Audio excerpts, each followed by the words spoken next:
How's it going, guys? Hope you're doing awesome and welcome back for another Pytorch video. So in this video, we're going to kind of combine what we learned in the previous two tutorials, but we're going to apply it in a more real scenario. So I've downloaded the WMT dataset, which is a translation dataset from English to German or vice versa. And all we have, what we have is two large text files where each row in this text file represents a sentence and sort of the sentences match in the text file so that each is the translation of the other.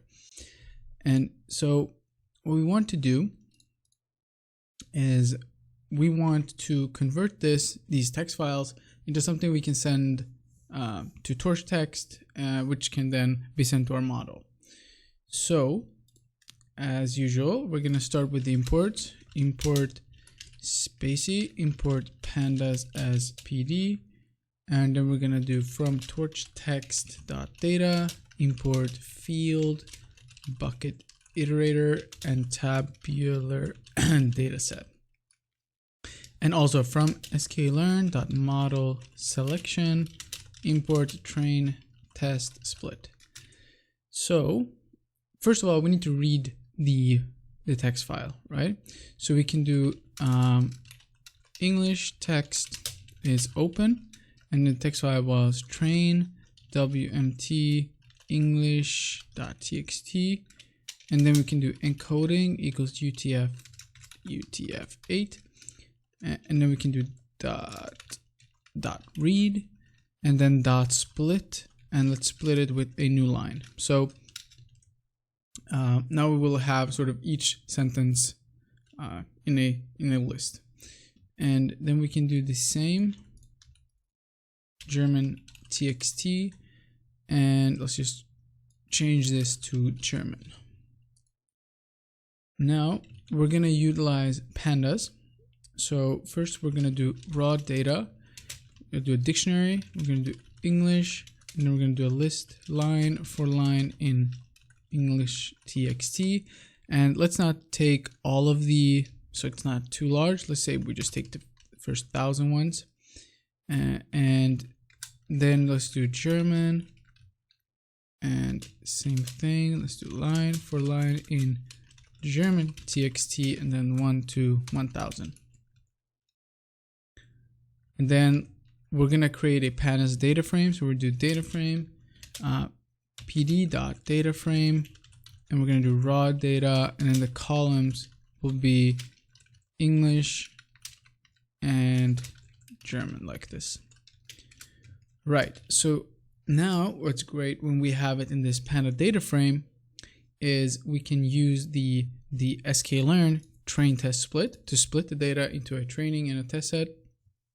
So we can do train test to be train test split on this data frame, and let's do test size equals, I don't know, 20%. And then now that we have it split, what we want to do is we want to send this to a JSON file and a CSV file, because remember what tabular dataset can take later on, the format is JSON, CSV, or TSV file, right? So if we have it in either of those, we're good to go. So now that we have our train and test, we're gonna do train.to.json, and we're gonna do train. This is the file, so we're gonna send it to train.json, and then so yeah, I just googled this and this seemed to work. So we're gonna do orient equals records and then lines equals true, and I'll show you what this does. But it's gonna work out to do, it's gonna print it to, it's gonna output a JSON train.json file, which is in the format exactly that Torchtext wants it. So I'm gonna show you how that looks, but we're gonna just first do the line. So test.toJSON and then test.json, and yeah, while we're at it, we can also do train.toCSV of train.csv, and then we can do index equals false, and we can also do it for the test like this. All right, so all this will do is it's just gonna output it to a CSV and a JSON file. And if we run this and bring out the folder right here, so now that it's output, we can open, let's say, this test one, and we can see that what it does is it outputs a dictionary on each row, which within English, and so then it has the English sentence right there, and then it has another one, German, and then it has the German translation right there.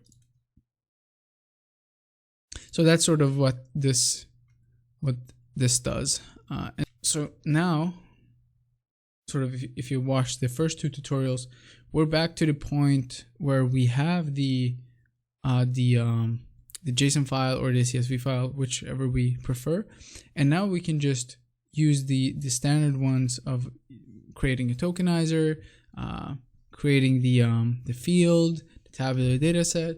So let's do that just so that everything is complete. So I'm gonna go a little bit faster, but and I recommend you to watch the previous ones if you're confused about this, but this will pretty much be the same as we've done previously. So we're gonna do spacey.load, and then we're gonna do spacey German,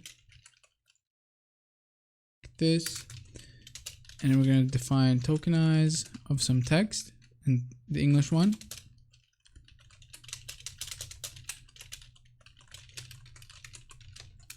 Then we're gonna do the same thing for the German. Right, now that we have that, let's create our field. We're gonna do the same, sequential equals true, use vocab is true, tokenize is tokenize English, and then lower equals true. So remember, we're creating the tokenizer and we're using the spacey ones, the spacey tokenizer. Then we're creating the field, sort of saying how we want it to be pre-processed, and we're gonna do that for the English and the German. And instead here, we're gonna do tokenize German. And then we're gonna create our fields. That's gonna be sent into the tabular data set. So we're gonna have English, and we're gonna have English, and then, English again. So, we're gonna have German. We're gonna have a tuple, ger, and then German. And now we can create our tabular data set. So we're gonna have some training data and some test data from this tabular data set dot splits. And the first thing we're going to do is path, and the path is just going to be in the same folder. Then we're going to have train. Let's do the train.json, and then test is test.json. Format is going to just be JSON, and the field is going to be the fields we created above. Next step is we need to create our vocabulary. So build vocab of the training data. We're gonna have some max size, let's say 10,000. We're gonna have minimum frequency to be 2. And then we're just gonna do that again for the German one.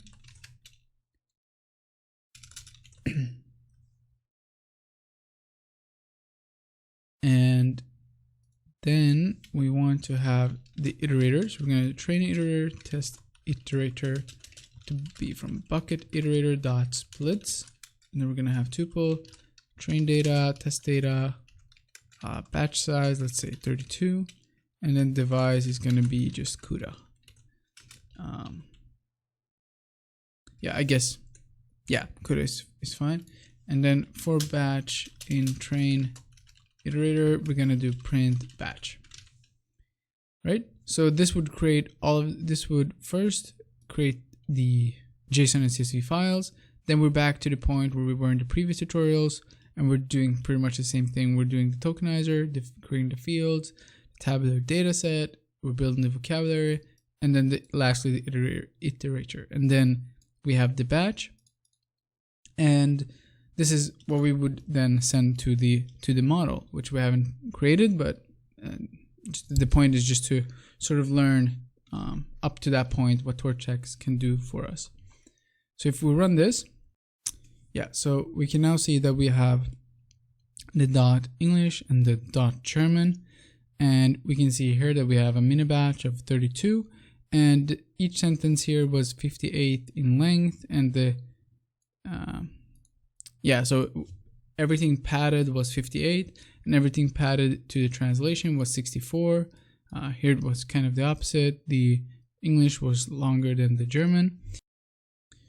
Hopefully this video was clear and that you learned something from these Torchtext tutorials. If you have any questions, then please leave them in the comment section. Thank you so much for watching the video, and I hope to see you in the next one.